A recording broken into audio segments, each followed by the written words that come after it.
Hello, everyone, and welcome to the Pros podcast. I'm your host, Tally Shamus, and today I'm joined by one of the most recognizable new writers on social media, Allie Nguyen, and we'll be talking about how you can build a brand and community as an author. Allie Nguyen is a Vietnamese fantasy author based in London, UK, with an MA in creative writing. She has a deep love for flawed female characters and strange, whimsical worlds. When she's not writing, she's often found making playlists for her books, wandering around museums, or rereading Wuthering Heights for the 100th time. Follow her on social media at Allie Writes a Lot. Allie, thank you so much for joining me here. Thank you for having me. So I'm going to start by asking you broadly about your writing journey. What did that look like for you? So I started out as a fanfic writer. I started writing for the first time when I was a teenage girl, and I was obsessed with One Direction. And naturally, like every other One Direction fan, I was writing Harry Styles fan fiction. And I posted I posted my fanfic on Wattpad and Tumblr, and one of the fics got quite popular. And I received an anonymous message on Tumblr of this person saying that I feel bad that you update your fic every single week and you do it for free. So do you want to take my money? And so I started charging people's money for bonus chapters and exclusive stuff like that. And then I realized a lot of people subscribed and they were enjoying it. And that was when I realized that this is more than One Direction now. So I really enjoy writing. I So that was the beginning of my love for writing. And I guess the biggest turning point of my writing career was COVID. And I was still in Vietnam at the time. I just graduated from university and I had a business degree. I was looking for a job in marketing, but I struggled with that because nobody was hiring. And I was living with my parents and my brother.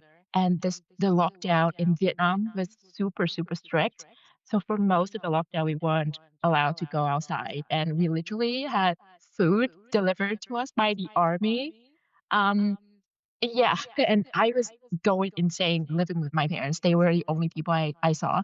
So I started reading fantasy books for the first time.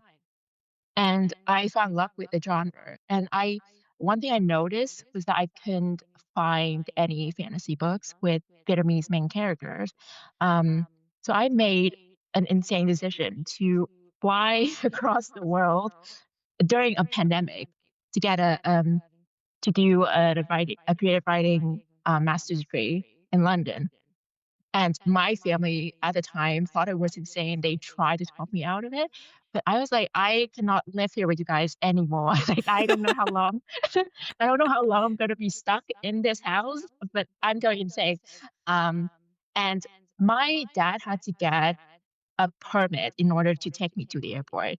And the rest of my family couldn't even go see me off. So it was just me and my dad going to the airport. And I remember on the flight to Paris, so I had a layover in Paris before flying to London. It was just me and five other people on the plane, and they put us all in first class. And the entire flight, they were just serving us a lot of champagne and wine. And I landed in London hungover. So that was really wild.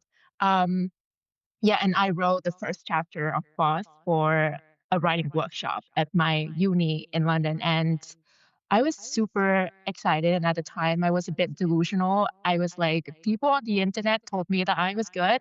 So obviously, everybody just can love my writing. And I brought that first chapter to the workshop, and I came home crying, and I decided to shelve it forever. Um, because the feedback I got was very brutal. Like rereading that first chapter now, I can see why they gave me those comments because English isn't my first language, and I never actually had a literature class, and I didn't even know how to format a manuscript. So I just decided to just give up on Boss at the time, and I started writing a lot of short stories. And I was working on a different book, but it wasn't anything serious. Um, then after I graduated, I got I managed to get a job at a UK publisher. Not many people know this, but I work in editorial at a publisher. But it was it's in nonfiction, and I got a lot of experience in editing from my job, and my English did get better. And one night in December 2023, I came across the first chapter that I wrote for the workshop. And I told my boyfriend that I wanted to continue writing this book and finishing this story, as my goal at the time was to get it self published until I found out how much money we had to go into self publishing. And I was like, actually, I'm going to give writing a chance. And yeah, and it's a very short journey for on average, but here I am. And Wow. I didn't think that it would become my debut. I was like, I'm just doing it for fun. That is fascinating. So I definitely want to ask you about your entire experience of writing Blood of Silver Boss. Yeah. Um, but I would love to know first what you think the most valuable lessons that you drew from number one, your degree, and number two, actually working in editorial. Um, I guess that with I fell in love with writing from fan fiction, but it was my degree that helped me learn how to write well. I'm not saying that people need to take a writing course in order to write well, but for me personally, I think it was very helpful that I did the degree and then I ended up rewriting that first chapter that I got so much hate for. Um, and working in editorial, I work in nonfiction, which is very different, but that did help me learn like the different process of publishing. And to speak with people within the industry, you get like an idea of what they're looking for. So that's also helpful. Mhm. Do you remember when you started re-editing that first chapter, what were some of the mistakes that you made that you could catch now knowing what you know, or back in 2023, I guess? Um, I guess at the time I was used to writing fan fiction, and with fanfic, the readers already love these characters, so you don't need a lot of work on uh, convincing the readers to fall in love with these characters. And when you're writing a novel, you're introducing strangers to these other strangers, and the hard part is to make them fall in love with these characters. So that was something that I had to practice over time with writing short stories and other like side projects. Yeah. And yeah, and I guess my English did improve over time, so that really helps. That's really interesting, though, how storytelling kind of transcends even Yeah, language barriers because, I mean, you can learn a language, but I feel like storytelling is more innate. So, how long did Boss take you to write in total? it took me 6 months to write and about 2 weeks to edit because I edit as I write. So Okay. my first draft isn't actually my first draft. Right. Yeah. No, me, if you read my first draft, you would think, what are these incoherent ramblings? So, what inspired you? I know you mentioned, there weren't any fantasy books with Vietnamese characters. What inspired your story? So I'm a huge fan of Ghibli and Tim Burton movies, and I want to write a world where it's both with the coziness and whimsy of Ghibli and also the dark vibes of Tim Burton. And I've been told by my editor now that is something you don't see often in the genre, and which really helps Boss stand out. And in the first chapter that I wrote for that workshop, main my main character, Ellie, he was a typical main male character. So he was brooding, yes, he was brunette and he was grumpy. And I wanted to when was rewriting it, I wanted to do something different because there are so many characters like this already, and I don't think I can add anything interesting to this character type. So I decided to make him blonde and flamboyant, and I gave him a lot of feminine traits and then gave a lot of masculine traits to my main character, Lynn. So this is the book that got you agented. Tell me about Mhm. that. What was querying like? So as I mentioned before, I went into this very very lighthearted. I was like, I'm gonna give myself a deadline of 6 months to get an agent, and if I don't get an agent, I'll save up during that time to self publish because I don't have the patience. I read on like a lot of stories online of people who had already been in the trenches and are were still in the trenches, and they just they just sounds the story sounds so scary to me. Like some people took like 10 years to get an agent and over like so many projects. And I was like, I don't have time for that. I don't have 10 years. So it's just 6 months for me. But surprisingly I got like 2 months in and it was I remember it was Quest Pit and then my agent just came, across my page on his feed, and then he just reached out to me. And the thing about Arnie is that he would respond to every query within the day. And when I went onto Query Tracker, I had the premium subscription, and it was just like red faces. The entire list was red except for me. And I was like, that is definitely going to be a rejection. But at the time, I was working on a different book, so I had emotionally detached from boss already. So I was like, whatever. If he rejects me, he rejects me. And I remember it's when he was like still considering my manuscript. I posted a tweet that said, I am so in love with my news story and I regret querying boss because I think my news story is better. And he replied to that tweet saying, if your next book is better, I cannot wait to read it. And at the time, I thought that he meant the book now is so bad, send me something else. Oh, no. And I replied to him saying, I'll write faster. And then he replied saying, you don't have to, just check Query Tracker. And that was how I Oh. found out that I got an offer. Oh my goodness. I got shivers. That was So actually so funny. wow. What was the editorial process like after that? So the editorial process with Artie is a bit weird, but it's not because of him, it's because of me.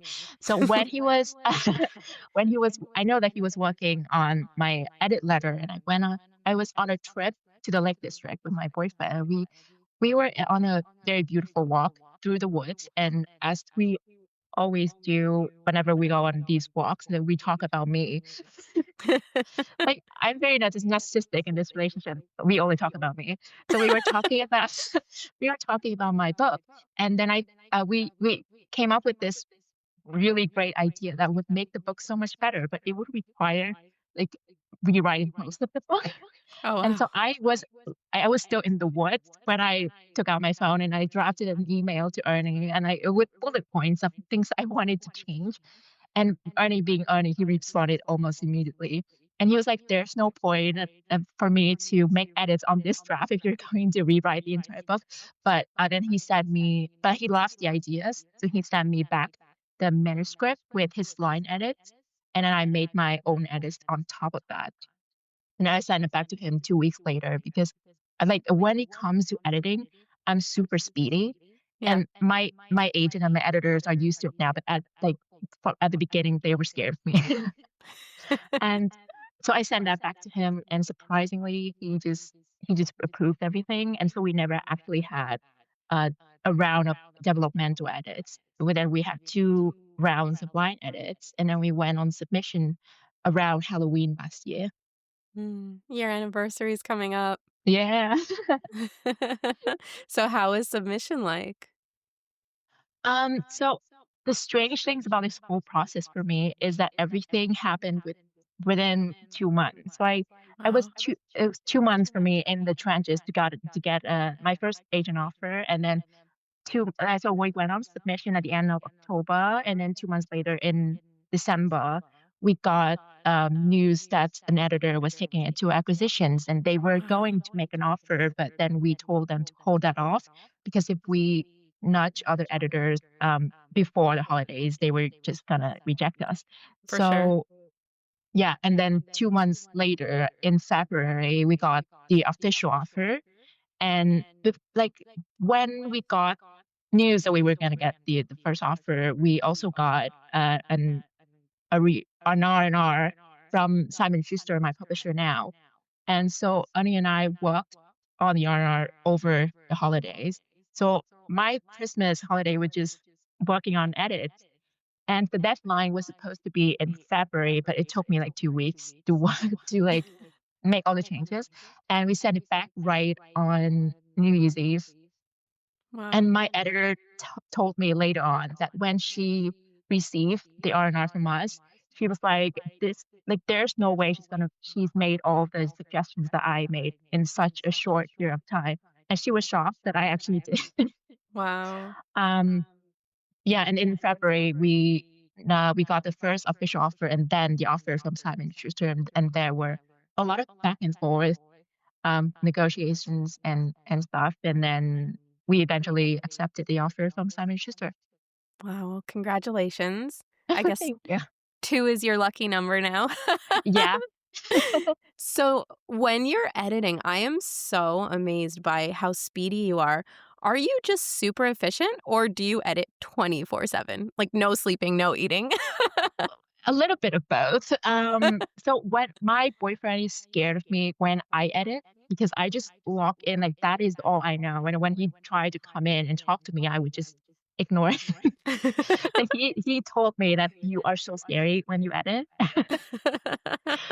But yeah, I get really fixated on the book, and then I just do, like, 3 chapters a day, Wow, and yeah. But I don't that's draft incredible. fast. I edit fast, but I don't draft fast. Right, that makes sense because if you're editing while you draft. Yeah. Yeah. So, how about submission in terms of the process? Did you find that you were collaborating a lot with Ernie in terms of coming up with the editors to sub to, or did he take that on, like the pitch and all of that?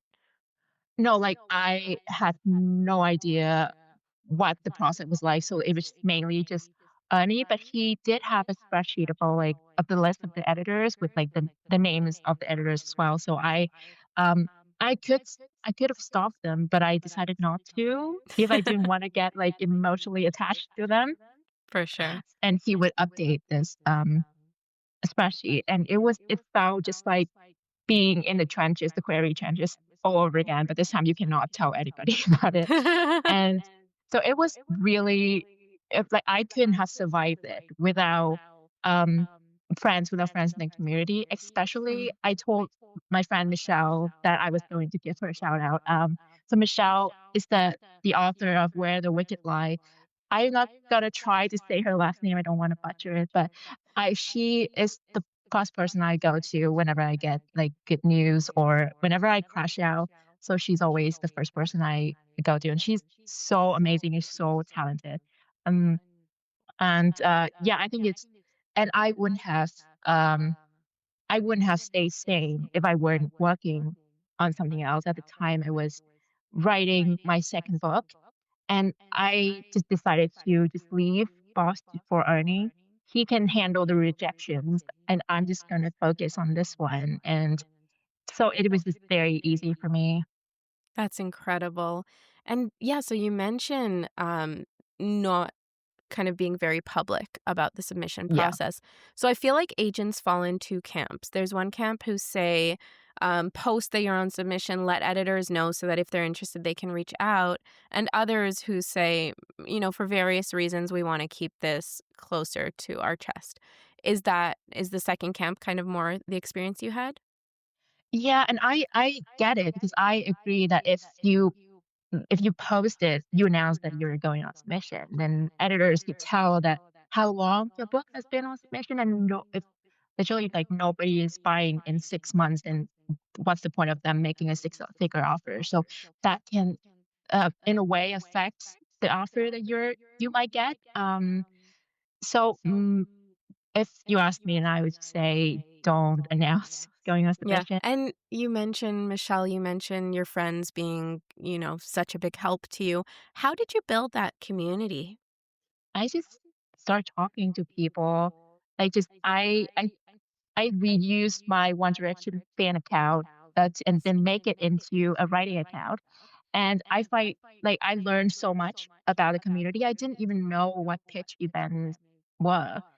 and I just DM random people asking, "Well, do you do this and how things work in there?" And that's how you make friends. Um, and I I made a lot of friends from people just randomly tagging me in tweets about people getting stabbed. Like I think it started because most of my character arts were the main female character holding some sort of weapon to the love interest's neck, and then it became a trend for people to just start sending me stabby content. Um, so yeah, that's one way to become my friends. Like you just slide into my DMs and Okay, noted. But no, the stabbiest FMC, I think that you have made such a brand for yourself. I love it. People know, I feel, when they see your content, they don't need to see your name. They know it's Allie. I think you've made such a strong image for yourself, and I love that. so that is so crazy because now I have people literally like strangers on Instagram who I've never spoken to, just like message me, be like, "Can I send you memes about your characters?" And I was like, "Hell yeah, Oh, you know that's what? so Sure." goals. Oh my goodness. Okay, And yes, that is the new goal. they even send me fan art, and I was like, "You haven't even read the book." That's incredible to get Yeah. fan art before the book is even on shelves. Wow, you are incredible. So, how did you build this brand? How did you like what kind of content did you put out there? I know your content now. It's so funny in the memes and like, you find these obscure tweets that apply to your characters and then you post the art and I'm like, "How? How are you doing this?" So I guess like it So when I got my book deal, I decided to make Instagram my main platform because that's where the readers are. I Yeah. used to run a bookstagram, so I know that most readers are on Instagram. And then my boyfriend mm, pointed out that when on Twitter, I would share more about myself. Like it's like I don't talk a lot about myself, but I do share more of my personal lives. And whereas like on Instagram, it just left over November 2020. Um, and then I did learn a lot from just going to these profiles of self-published authors. I think they do a wonderful job of marketing for themselves. Um, because when I started out, I told myself that because I work in publishing and I know that publishers don't pour tons of money into every single project. Mhm. So I told myself that no matter how much the marketing budget that I'm gonna get, I'm I won't rely on that. And yeah, so I myself will have to market this book and then we'll have to find buyers for this book with or without my publisher's help. Um, so I learned a lot from about marketing from self-published authors. I try to see what type of content they would post. And whenever I come up with an idea for a post, I already visualize what the post would look like in my head because like I used to work in marketing and I love visuals. So it won't didn't take me too long to learn how to make these posts and to how to use Canva. Um, and I from the drafting stage, I started like a marketing strategy from the drafting stage from the moment where I was looking for character Wow. names. So when I was looking for character names, I had to Google them to make sure that when I Google them, the results that came up weren't any popular characters in other existing worlds or franchises. So when this book comes out, you Google Elior Fortinius, you get my Elior and not just some random other blonde guy. And one thing I also noticed from fan art of popular ships from popular books like The Crow Prince, Fourth Wing, Once Upon a Broken Heart is that the character designs of these characters are so unique that when you scroll through this, you if you see the fan art, you know what fandom it is without Yeah. having to read the caption. So that's what I do with my characters. So in every art that I commission, Lynn would wear her very unique dress with a color inspired by the Vietnamese traditional dress, áo dài, and she would always wear silver and dark blue, and Elior would always wear gold and white. And I also assign these colors to them. So when you see me post a snippet on my story or on a post, I would highlight the dialogues, Lynn's dialogues with dark blue, and Elior's would be yellow. So when people see these colors, they instantly think of my characters. And another crazy thing that I do, and I think works really well, is that I never refer to them as my FNC or my MNC. It's always Lynn and Elio. It's a trick that I learned to remember people's names that you just keep repeating their names when you're talking to them.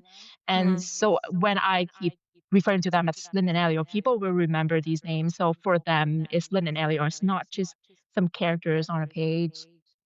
Yeah. And with the memes, so it's the sort of content that I would interact with the most when I am doom scrolling on any social media platform. When you see a funny meme, you just feel the need to send it to your friend or post it on your story or leave a comment. So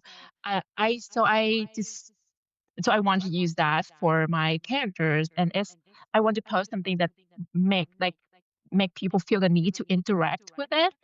Yeah. And yeah, so far is working, I guess. This is all so fascinating. I can definitely see the marketing background coming through for sure. Yeah. Now, how has your process evolved? So, you mentioned that you started branding right when you started drafting. So, what did that look like back then versus what it looks like now? Mm, back then, I tried to imagine what it would be like if this book gets big and then has its own fandom, like what I would like to see as the fan. So most this whole process is mostly just me posting whatever I think is cool, like whatever I like. And the people that love these things would have the same, I guess, same sense of humor as me. So it really helps me find the right audience for my book. Um, yeah, and the entire process is just it's just very fun for me because I get to be creative outside of writing the book. And every time, like now, every time I open my DMs, it's like somebody would send me something super unhinged about one of my characters, and it's so fun. It's like us gossiping about these mutual friends. Um, so it feels like I have already have like a small community of people who also love my characters as much as I do. Yeah. Oh, I love that. Now, you mentioned buying art, right? And hmm I see a lot of writers spending a lot of money on art before they even get an agent. Is that something that you were doing as well, or did you hold off until you had kind of a solid plan? So so I got my first art for Boss.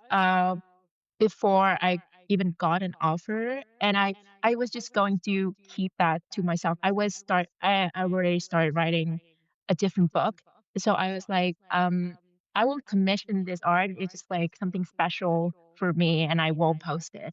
And I actually got an agent, and I ended up posting it anyway.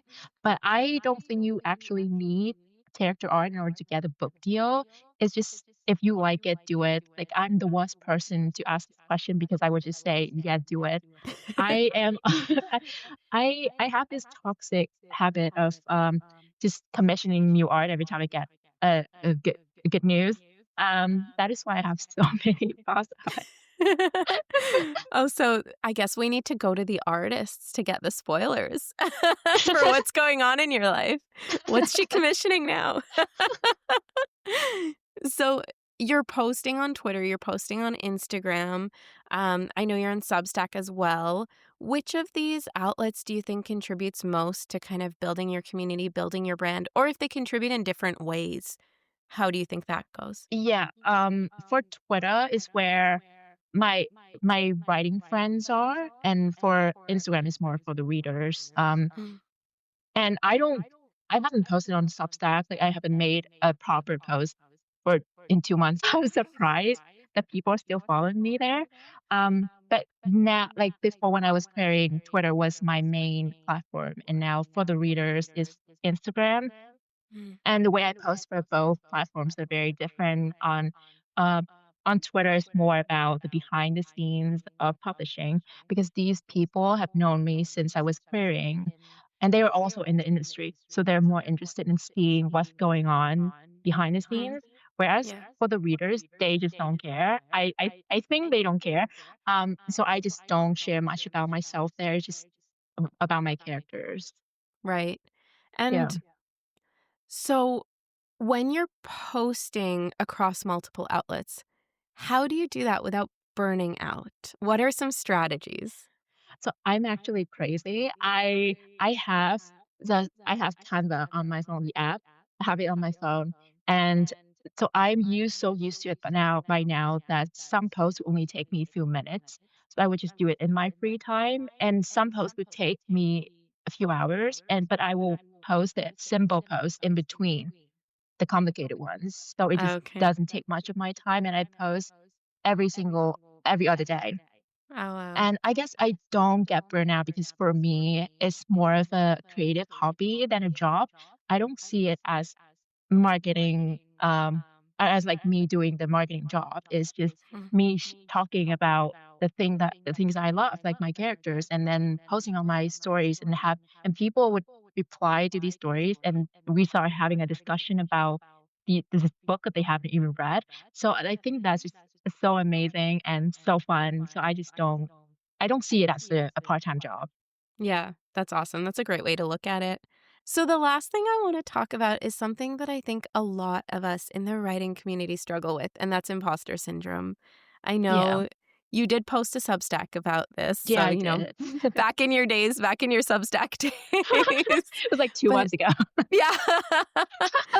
But I just think it's so important, especially when we see a lot of success around us, but we don't hear a lot about what wasn't successful from those Yeah. people. So, how do you get past this imposter syndrome? How do you just have confidence in yourself and your abilities? I still struggle with it. Like when I'm editing a book, I cannot read another book or somebody else's. I cannot beta from my friends because I cannot help but compare my writing to theirs. So that's just something I don't do. And I remember talking to my editor after I submitted the first round of developmental edit, and I told her that I feel like the more I edit, the worse this book becomes, and I start because like I think this is shit. And then she was like, "Allie, we don't say that here. Do not say that about your writing." Um, yeah, but like in my head, I guess they come being the eldest daughter of an Asian family. I'm I'm an overachiever, and for other people, it's an achievement, but for me, it's an obligation. And so I had a hard time just being happy for myself and like every time I feel happy for something, I'm like, okay, but what if it goes really, really bad after this? Um and I don't think you can ever get over that, but I try to keep telling myself that it's not fair to keep comparing myself to other people when our journeys are so different from each other. And it's not easy to write a book, but I managed to write a book in a foreign language and got the book deal. So unless I've somehow fooled all these industry professionals into buying my book, then it's something that I should be proud of and I should celebrate.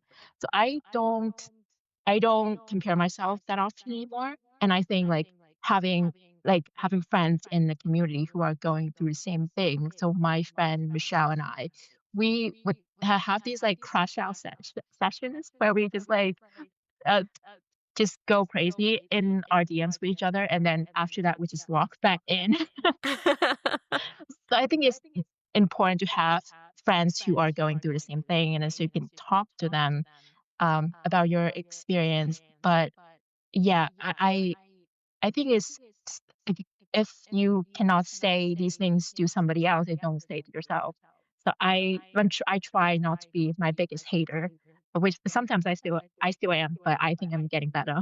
Well, that is so relatable, first off, but also just fantastic advice. Ali, thank you so much. I really was awed by you. That's why I invited you to come on here. And now I'm just smitten. Thank you so much for coming on. Thank you for having me. And thank you all so much for tuning in. Remember to check back next Tuesday for a new episode of the Pros podcast.